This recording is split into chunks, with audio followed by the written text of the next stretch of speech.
ಅಂತೂ ಇಂತೂ ರೇಣುಕಾಸ್ವಾಮಿ ಕೊಲೆ ಪ್ರಕರಣ ಪ್ರಮುಖ ಘಟ್ಟ ತಲುಪಿದೆ. ಕೊಲೆ ಆರೋಪ ಹೊತ್ತು ಜೈಲು ಸೇರಿದ್ದ ದರ್ಶನ್ ಮತ್ತು ಪಟಾಲಂಗೆ ಇದೀಗ ಚಾರ್ಜ್ ಫ್ರೇಮಿಂಗ್ ಪ್ರಕ್ರಿಯೆ ಕೂಡ ಮುಕ್ತಾಯವಾಗಿದೆ. ಈ ಕುರಿತಾದಂತಹ ಒಂದು ಸ್ಪೆಷಲ್ ರಿಪೋರ್ಟ್ ಇಲ್ಲಿದೆ ನೋಡಿ.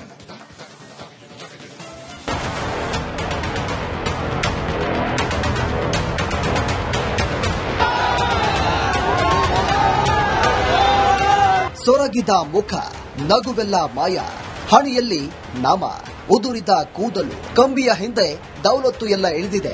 6 ಅಡಿ ದೇಹ ಸೊರಗಿ ಸೊರಗಿ ಹೋಗಿದೆ.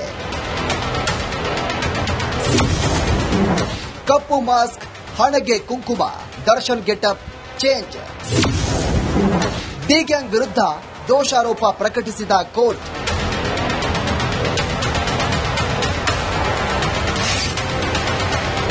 ರೇಣುಕಾಸ್ವಾಮಿ ಕೊಲೆ ಆರೋಪಿ ನಟ ದರ್ಶನ್ ಕೋರ್ಟ್ಗೆ ಬಂದಿದ್ದೇ ಬಾರಿ ಡಿಫರೆಂಟ್ ಆಗಿತ್ತು. ಬೆಂಗಳೂರಿನ 64ನೇ ಸಿಸಿಎಚ್ ಕೋರ್ಟ್ನಲ್ಲಿ ರೇಣುಕಾಸ್ವಾಮಿ ಕೊಲೆ ಕೇಸ್ ಆರೋಪಿಗಳ ವಿರುದ್ಧ ದೋಷಾರೋಪ ಹೊರಿಸಲಾಗಿತ್ತು. ನಟ ದರ್ಶನ್, ಪವಿತ್ರ ಗೌಡ ಸೇರಿದಂತೆ ಆರೋಪಿಗಳೆಲ್ಲ ಕೋರ್ಟ್ಗೆ ಹಾಜರಾಗಿದ್ರು. ಇದು ಹೈ ಪ್ರೊಫೈಲ್ ಕೇಸ್ ಆದ್ದರಿಂದ ಕೋರ್ಟ್ ಹಾಲ್ನಲ್ಲಿ ಅನೇಕ ವಕೀಲರು ಕಿಕ್ಕಿರಿದಿದ್ರು. ಕೇಸ್ಗೆ ಸಂಬಂಧ ಇರದ ಎಲ್ಲರೂ ಹೊರಗೆ ಹೋಗುವಂತೆ ಸೂಚನೆ ಕೊಡಲಾಯಿತು. ಆದರೂ ಕೂಡ ಗದ್ದಲ, ಹೈ ಡ್ರಾಮಾ ನಿಲ್ಲಿಲ್ಲ. ಬಳಿಕ ಮುಚ್ಚಿದ ಕೊಠಡಿಯಲ್ಲಿ ವಿಚಾರಣೆ ನಡೆಸಲು ಜಡ್ಜ್ ನಿರ್ಧಾರ ಮಾಡಿದ್ರು. ಬಳಿಕ ದೋಷಾರೋಪಣೆ ನಿಗದಿ ಪ್ರಕ್ರಿಯೆ ಆರಂಭ ಮಾಡಲಾಯಿತು. ಕೋರ್ಟ್ನಲ್ಲಿ ನಡೆದಿದ್ದೇನು? ವಿಚಾರಣೆ ಆರಂಭ ಆಗ್ತಾ ಇದ್ದಂತೆಯೇ ನ್ಯಾಯಾಧೀಶರು ಆರೋಪಿಗಳ ಹಾಜರಾತಿ ಪಡೆದುಕೊಂಡರು. ಬಳಿಕ ಎಲ್ಲ ಆರೋಪಿಗಳನ್ನ ಆರ್ಡರ್ ಪ್ರಕಾರ ಅಂದರೆ A1, A2 ಪ್ರಕಾರ ಕೋರ್ಟ್ ಹಾಲ್ನಲ್ಲಿ ನಿಲ್ಲಿಸಿದ್ರು. ಬಳಿಕ ನಾವು ಮಾತನಾಡೋದು ಕೇಳಿಸಲಿಲ್ಲ ಅಂದ್ರೆ ಹೇಳಿ ಎನ್ನುತ್ತಾ ದೋಷಾರೋಪಗಳನ್ನ ಓದಿದ್ರು. ಮೊದಲ ಆರೋಪಿ ಆಗಿರುವಂತಹ ಪವಿತ್ರ ಗೌಡ ಮೇಲಿನ ಆರೋಪವನ್ನ ಮೊದಲು ಓದಿ ತಿಳಿಸಿದ್ರು. ರೇಣುಕಾಸ್ವಾಮಿ ಕೊಲೆಯಲ್ಲಿ ಪವಿತ್ರ ಗೌಡ ಪಾತ್ರದ ಬಗ್ಗೆ ನ್ಯಾಯಾಧೀಶರು ತಿಳಿಸಿದ್ರು. ಕಿಡ್ನಾಪ್ನಿಂದ ಹಿಡಿದು ಕೊಲೆವರೆಗೂ ಪವಿತ್ರ ಪಾತ್ರ ಹಾಗೂ ಸೆಕ್ಷನ್ಗಳನ್ನ ನ್ಯಾಯಾಧೀಶರು ತಿಳಿಸಿದ್ರು. ಅದಾದ ಬಳಿಕ ಶೆಡ್ನಲ್ಲಿ ನಡೆದ ಘಟನೆಯ ವಿವರವನ್ನ ಓದಿದ್ರು.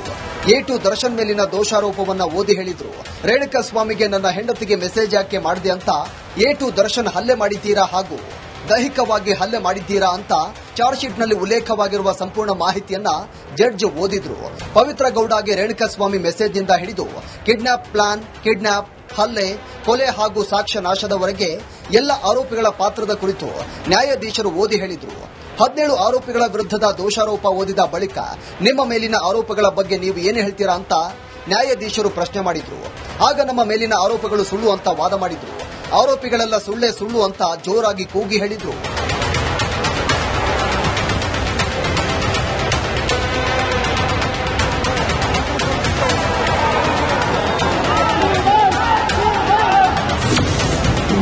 ನವೆಂಬರ್ 10ಕ್ಕೆ ಸಾಕ್ಷಿಗಳ ವಿಚಾರಣೆ ಮುಂದೂಡಿಕೆ. ದರ್ಶನ್, ಪವಿತ್ರ ಗೌಡ ಸೇರಿದಂತೆ ಎಲ್ಲ ಆರೋಪಿಗಳು ಕೂಡ ತಮ್ಮ ಮೇಲಿನ ಆರೋಪ ಸುಳ್ಳು ಸುಳ್ಳು ಅಂತ ಹೇಳಿದ್ರು. ಹಾಗಾಗಿ ಸಾಕ್ಷಿಗಳ ವಿಚಾರಣೆಯನ್ನ ನವೆಂಬರ್ 10ಕ್ಕೆ ಮುಂದೂಡಲಾಗಿದೆ. ಗಿಲ್ಟ್ ಮಾಡಿದ್ರಲ್ವ ಸರ್, ತಪ್ಪು ಮಾಡಿದ್ರೆ ಅಲ್ವಾ ನಾವು ಪ್ಲೀಡ್ ಆಗೋದು. ಯಾರು ತಪ್ಪು ಮಾಡಿಲ್ಲ, ಸೊ ಅದಕ್ಕೆ ನಾವು ಯಾರು ತಪ್ಪು ಮಾಡಿಲ್ಲ, ಇದೊಂಥರ ನಮ್ಮ ಮೇಲೆ ಸುಳ್ಳು ಕೇಸು ಅಂತ ಹೇಳಿದ್ದಾರೆ. ಅದ್ರ ಪ್ರಕಾರ ಆಗಿದೆ. ಸುಳ್ಳು ಕೇಸ್ ಅಂತಾನೆ ಹೇಳಬೇಕು. ಸೊ ಪೊಲೀಸ್ನವರು ಇಟ್ಸ್ ಕಂಪ್ಲೀಟ್ಲಿ ಒಂಥರ ಮ್ಯಾನಿಪುಲೇಟೆಡ್, ಕ್ರಿಯೇಟೆಡ್, ಏನೆಲ್ಲ ಮಾಡಬಹುದು, ಪೊಲಿಟಿಕಲಿ ಮೋಟಿವೇಟೆಡ್, ಇದು ಆತರ ಕೇಸೇ ಇದು ಅಲ್ಲ. ಅದು ಖಂಡಿತ ಬರೀ ನೀವ್ ಹೇಳ್ತಾ ಇದ್ದೀರಾ ಅಷ್ಟೇ, ಆತರ ಎಲ್ಲೂ ಇಲ್ಲ. ಕರ್ಕೊಂಡ್ ಬಂದೂ ಇಲ್ಲ, ಇವ್ರು ಯಾರು ಕರ್ಕೊಂಡ್ ಬಂದಿಲ್ಲ.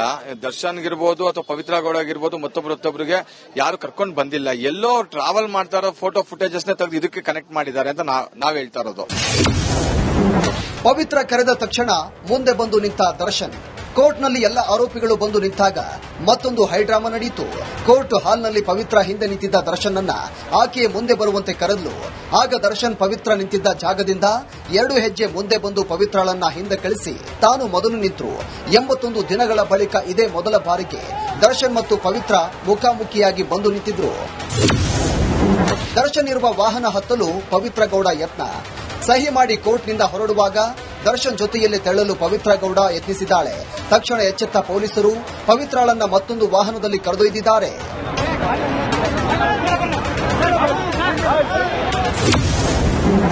ಕೋರ್ಟ್ ಹೊರಗೆ ಕೊಲೆ ಆರೋಪಿಗೆ ಜೈಕಾರ. ಡಿ ಗ್ಯಾಂಗ್ ಅನ್ನ ಜೈಲಿಗೆ ಪೊಲೀಸರು ಕರೆದೊಯ್ಯುವಾಗ ದರ್ಶನ್ ನೋಡಲು ಜನರು ಕಿಕ್ಕಿರಿದು ಸೇರಿದ್ರು. ಕೋರ್ಟ್ ಹೊರಗೆ ಒಟ್ಟಿಗೆ ಕಾಣಿಸಿಕೊಂಡ ದರ್ಶನ್, ಪವಿತ್ರ ಗೌಡ ನೋಡಿ ಅಭಿಮಾನಿಗಳು ಜೈಕಾರ ಹಾಕಿದ್ರು.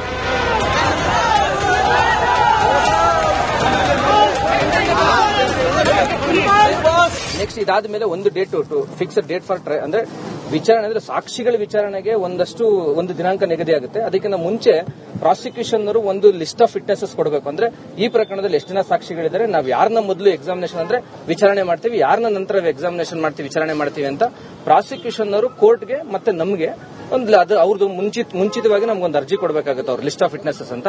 ಆ ಆಧಾರದ ಮೇಲೆ ಕೋರ್ಟ್ ಇಂತಿಂತ ದಿನಾಂಕ ಇಂಥ ಸಾಕ್ಷಿಗಳ ವಿಚಾರಣೆಗೆ ಅಂತ ಕೋರ್ಟ್ ದಿನಾಂಕ ನಿಗದಿ ಮಾಡುತ್ತೆ sir.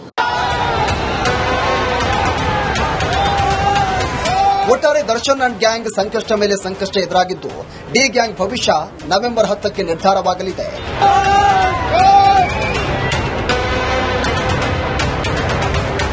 Crime bureau, republic Kannada.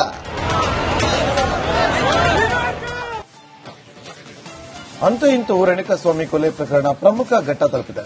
ಕೊಲೆ ಆರೋಪ ಹೊತ್ತು ಜೈಲು ಸೇರಿದ್ದ ದರ್ಶನ್ ಮತ್ತು ಪಟಾಲಂಗೆ ಇದೀಗ ಚಾರ್ಜ್ ಫ್ರೇಮಿಂಗ್ ಪ್ರಕ್ರಿಯೆ ಕೂಡ ಮುಕ್ತಾಯವಾಗಿದೆ. ಈ ಕುರಿತಾದಂತಹ ಒಂದು ಸ್ಪೆಷಲ್ ರಿಪೋರ್ಟ್ ಇಲ್ಲಿದೆ ನೋಡಿ.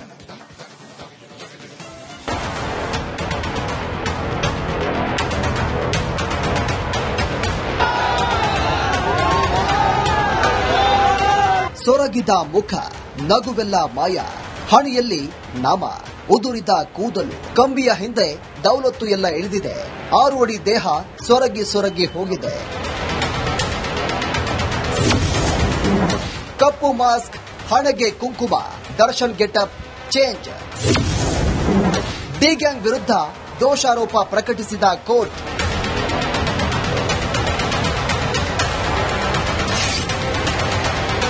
ರೇಣುಕಾಸ್ವಾಮಿ ಕೊಲೆ ಆರೋಪಿ ನಟ ದರ್ಶನ್ ಕೋರ್ಟ್ಗೆ ಬಂದಿದ್ದೇ ಬಾರಿ ಡಿಫರೆಂಟ್ ಆಗಿತ್ತು. ಬೆಂಗಳೂರಿನ 64ನೇ ಸಿಸಿಎಚ್ ಕೋರ್ಟ್ನಲ್ಲಿ ರೇಣುಕಾಸ್ವಾಮಿ ಕೊಲೆ ಕೇಸ್ ಆರೋಪಿಗಳ ವಿರುದ್ಧ ದೋಷಾರೋಪ ಹೊರಿಸಲಾಗಿತ್ತು. ನಟ ದರ್ಶನ್, ಪವಿತ್ರ ಗೌಡ ಸೇರಿದಂತೆ ಆರೋಪಿಗಳೆಲ್ಲ ಕೋರ್ಟ್ಗೆ ಹಾಜರಾಗಿದ್ರು. ಇದು ಹೈ ಪ್ರೊಫೈಲ್ ಕೇಸ್ ಆದ್ದರಿಂದ ಕೋರ್ಟ್ ಹಾಲ್ನಲ್ಲಿ ಅನೇಕ ವಕೀಲರು ಕಿಕ್ಕಿರಿದಿದ್ರು. ಕೇಸ್ಗೆ ಸಂಬಂಧ ಇರದ ಎಲ್ಲರೂ ಹೊರಗೆ ಹೋಗುವಂತೆ ಸೂಚನೆ ಕೊಡಲಾಯಿತು. ಆದರೂ ಕೂಡ ಗದ್ದಲ, ಹೈ ಡ್ರಾಮಾ ನಿಲ್ಲಿಲ್ಲ. ಬಳಿಕ ಮುಚ್ಚಿದ ಕೊಠಡಿಯಲ್ಲಿ ವಿಚಾರಣೆ ನಡೆಸಲು ಜಡ್ಜ್ ನಿರ್ಧಾರ ಮಾಡಿದ್ರು. ಬಳಿಕ ದೋಷಾರೋಪಣೆ ನಿಗದಿ ಪ್ರಕ್ರಿಯೆ ಆರಂಭ ಮಾಡಲಾಯಿತು. ಕೋರ್ಟ್ನಲ್ಲಿ ನಡೆದಿದ್ದೇನು? ವಿಚಾರಣೆ ಆರಂಭ ಆಗ್ತಾ ಇದ್ದಂತೆಯೇ ನ್ಯಾಯಾಧೀಶರು ಆರೋಪಿಗಳ ಹಾಜರಾತಿ ಪಡೆದುಕೊಂಡರು. ಬಳಿಕ ಎಲ್ಲ ಆರೋಪಿಗಳನ್ನ ಆರ್ಡರ್ ಪ್ರಕಾರ ಅಂದರೆ A1, A2 ಪ್ರಕಾರ ಕೋರ್ಟ್ ಹಾಲ್ನಲ್ಲಿ ನಿಲ್ಲಿಸಿದ್ರು. ಬಳಿಕ ನಾವು ಮಾತನಾಡೋದು ಕೇಳಿಸಲಿಲ್ಲ ಅಂದ್ರೆ ಹೇಳಿ ಎನ್ನುತ್ತಾ ದೋಷಾರೋಪಗಳನ್ನ ಓದಿದ್ರು. ಮೊದಲ ಆರೋಪಿ ಆಗಿರುವಂತಹ ಪವಿತ್ರ ಗೌಡ ಮೇಲಿನ ಆರೋಪವನ್ನ ಮೊದಲು ಓದಿ ತಿಳಿಸಿದ್ರು.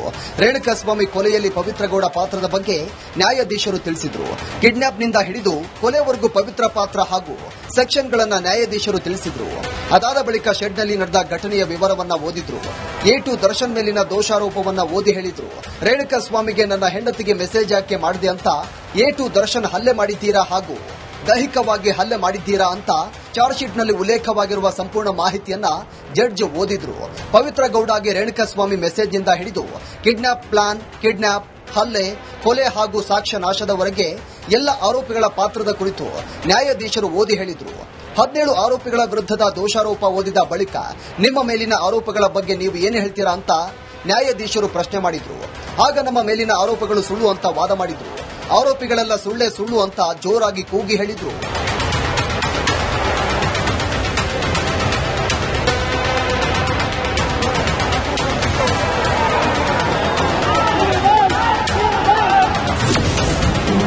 ನವೆಂಬರ್ 10ಕ್ಕೆ ಸಾಕ್ಷಿಗಳ ವಿಚಾರಣೆ ಮುಂದೂಡಿಕೆ. ದರ್ಶನ್, ಪವಿತ್ರ ಗೌಡ ಸೇರಿದಂತೆ ಎಲ್ಲ ಆರೋಪಿಗಳು ಕೂಡ ತಮ್ಮ ಮೇಲಿನ ಆರೋಪ ಸುಳ್ಳು ಸುಳ್ಳು ಅಂತ ಹೇಳಿದ್ರು. ಹಾಗಾಗಿ ಸಾಕ್ಷಿಗಳ ವಿಚಾರಣೆಯನ್ನ ನವೆಂಬರ್ 10ಕ್ಕೆ ಮುಂದೂಡಲಾಗಿದೆ. ಮಾಡಿದ್ರಲ್ವಾ ಸರ್, ತಪ್ಪು ಮಾಡಿದ್ರೆ ಅಲ್ವಾ ನಾವು ಪ್ಲೀಡ್ ಆಗೋದು. ಯಾರು ತಪ್ಪು ಮಾಡಿಲ್ಲ, ಸೊ ಅದಕ್ಕೆ ನಾವು ಯಾರು ತಪ್ಪು ಮಾಡಿಲ್ಲ, ಇದೊಂಥರ ನಮ್ಮೆಲ್ಲ ಸುಳ್ಳು ಕೇಸು ಅಂತ ಹೇಳಿದ್ದಾರೆ. ಅದ್ರ ಪ್ರಕಾರ ಆಗಿದೆ. ಸುಳ್ಳು ಕೇಸ್ ಅಂತಾನೆ ಹೇಳಬೇಕು. ಸೊ ಪೊಲೀಸ್ನವರು ಇಟ್ಸ್ ಕಂಪ್ಲೀಟ್ಲಿ ಒಂಥರ ಮ್ಯಾನಿಪುಲೇಟೆಡ್, ಕ್ರಿಯೇಟೆಡ್, ಏನೆಲ್ಲ ಮಾಡಬಹುದು, ಪೊಲಿಟಿಕಲಿ ಮೋಟಿವೇಟೆಡ್, ಇದು ಆತರ ಕೇಸೇ ಇದು ಅಲ್ಲ. ಅದು ಖಂಡಿತ ಬರೀ ನೀವ್ ಹೇಳ್ತಾ ಇದ್ದೀರಾ ಅಷ್ಟೇ, ಆತರ ಎಲ್ಲೂ ಇಲ್ಲ. ಕರ್ಕೊಂಡ್ ಬಂದೂ ಇಲ್ಲ, ಇವ್ರು ಯಾರು ಕರ್ಕೊಂಡ್ ಬಂದಿಲ್ಲ. ದರ್ಶನ್ಗಿರ್ಬೋದು ಅಥವಾ ಪವಿತ್ರ ಗೌಡ ಆಗಿರ್ಬೋದು, ಮತ್ತೊಬ್ಬರಿಗೆ ಯಾರು ಕರ್ಕೊಂಡ್ ಬಂದಿಲ್ಲ. ಎಲ್ಲೋ ಟ್ರಾವೆಲ್ ಮಾಡ್ತಾ ಇರೋ ಫೋಟೋ ಫುಟೇಜಸ್ ನ ತೆಗೆದು ಇದಕ್ಕೆ ಕನೆಕ್ಟ್ ಮಾಡಿದ್ದಾರೆ ಅಂತ ನಾವ್ ಹೇಳ್ತಾ ಇರೋದು. ಪವಿತ್ರ ಕರೆದ ತಕ್ಷಣ ಮುಂದೆ ಬಂದು ನಿಂತ ದರ್ಶನ್, ಕೋರ್ಟ್ನಲ್ಲಿ ಎಲ್ಲ ಆರೋಪಿಗಳು ಬಂದು ನಿಂತಾಗ ಮತ್ತೊಂದು ಹೈಡ್ರಾಮಾ ನಡೆಯಿತು. ಕೋರ್ಟ್ ಹಾಲ್ನಲ್ಲಿ ಪವಿತ್ರ ಹಿಂದೆ ನಿಂತಿದ್ದ ದರ್ಶನ್ ಅನ್ನ ಆಕೆಯೇ ಮುಂದೆ ಬರುವಂತೆ ಕರೆದ್ಲು. ಆಗ ದರ್ಶನ್ ಪವಿತ್ರ ನಿಂತಿದ್ದ ಜಾಗದಿಂದ 2 ಹೆಜ್ಜೆ ಮುಂದೆ ಬಂದು ಪವಿತ್ರಳನ್ನ ಹಿಂದೆ ಕಳಿಸಿ ತಾನು ಮೊದಲು ನಿಂತರು. 81 ದಿನಗಳ ಬಳಿಕ ಇದೇ ಮೊದಲ ಬಾರಿಗೆ ದರ್ಶನ್ ಮತ್ತು ಪವಿತ್ರ ಮುಖಾಮುಖಿಯಾಗಿ ಬಂದು ನಿಂತಿದ್ರು. ದರ್ಶನ್ ಇರುವ ವಾಹನ ಹತ್ತಲು ಪವಿತ್ರ ಗೌಡ ಯತ್ನ. ಸಹಿ ಮಾಡಿ ಕೋರ್ಟ್ನಿಂದ ಹೊರಡುವಾಗ ದರ್ಶನ್ ಜೊತೆಯಲ್ಲಿ ತೆರಳಲು ಪವಿತ್ರ ಗೌಡ ಯತ್ನಿಸಿದ್ದಾಳೆ. ತಕ್ಷಣ ಎಚ್ಚೆತ್ತ ಪೊಲೀಸರು ಪವಿತ್ರಳನ್ನ ಮತ್ತೊಂದು ವಾಹನದಲ್ಲಿ ಕರೆದೊಯ್ದಿದ್ದಾರೆ.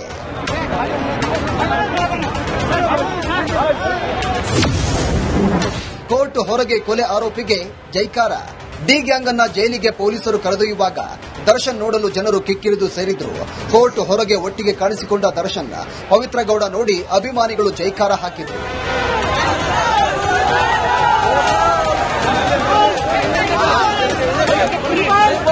ನೆಕ್ಸ್ಟ್ ಇದಾದ ಮೇಲೆ ಒಂದು ಡೇಟ್ ಫಿಕ್ಸ್ಡ್ ಡೇಟ್ ಫಾರ್ ಅಂದ್ರೆ ವಿಚಾರಣೆ ಅಂದ್ರೆ ಸಾಕ್ಷಿಗಳ ವಿಚಾರಣೆಗೆ ಒಂದು ದಿನಾಂಕ ನಿಗದಿ ಆಗುತ್ತೆ. ಅದಕ್ಕಿಂತ ಮುಂಚೆ ಪ್ರಾಸಿಕ್ಯೂಷನ್ ಅವರು ಒಂದು ಲಿಸ್ಟ್ ಆಫ್ ವಿಟ್ನೆಸಸ್ ಕೊಡಬೇಕು. ಅಂದ್ರೆ ಈ ಪ್ರಕರಣದಲ್ಲಿ ಎಷ್ಟು ಜನ ಸಾಕ್ಷಿಗಳಿದ್ದಾರೆ, ನಾವು ಯಾರನ್ನ ಮೊದಲು ಎಕ್ಸಾಮಿನೇಷನ್ ಅಂದ್ರೆ ವಿಚಾರಣೆ ಮಾಡ್ತೀವಿ, ಯಾರನ್ನ ನಂತರ ಎಕ್ಸಾಮಿನೇಷನ್ ಮಾಡ್ತೀವಿ, ವಿಚಾರಣೆ ಮಾಡ್ತೀವಿ ಅಂತ ಪ್ರಾಸಿಕ್ಯೂಷನ್ ಅವರು ಕೋರ್ಟ್ಗೆ ಮತ್ತೆ ನಮಗೆ ಅದು ಅವ್ರದ್ದು ಮುಂಚಿತವಾಗಿ ನಮ್ಗೊಂದು ಅರ್ಜಿ ಕೊಡಬೇಕಾಗುತ್ತೆ, ಅವ್ರ ಲಿಸ್ಟ್ ಆಫ್ ವಿಟ್ನೆಸಸ್ ಅಂತ. ಆ ಆಧಾರದ ಮೇಲೆ ಕೋರ್ಟ್ ಇಂತಿಂತ ದಿನಾಂಕ ಇಂಥ ಸಾಕ್ಷಿಗಳ ವಿಚಾರಣೆಗೆ ಅಂತ ಕೋರ್ಟ್ ದಿನಾಂಕ ನಿಗದಿ ಮಾಡುತ್ತೆ ಸರ್. ಒಟ್ಟಾರೆ ದರ್ಶನ್ ಅಂಡ್ ಗ್ಯಾಂಗ್ ಸಂಕಷ್ಟ ಮೇಲೆ ಸಂಕಷ್ಟ ಎದುರಾಗಿದ್ದು ಡಿ ಗ್ಯಾಂಗ್ ಭವಿಷ್ಯ ನವೆಂಬರ್ 10ಕ್ಕೆ ನಿರ್ಧಾರವಾಗಲಿದೆ.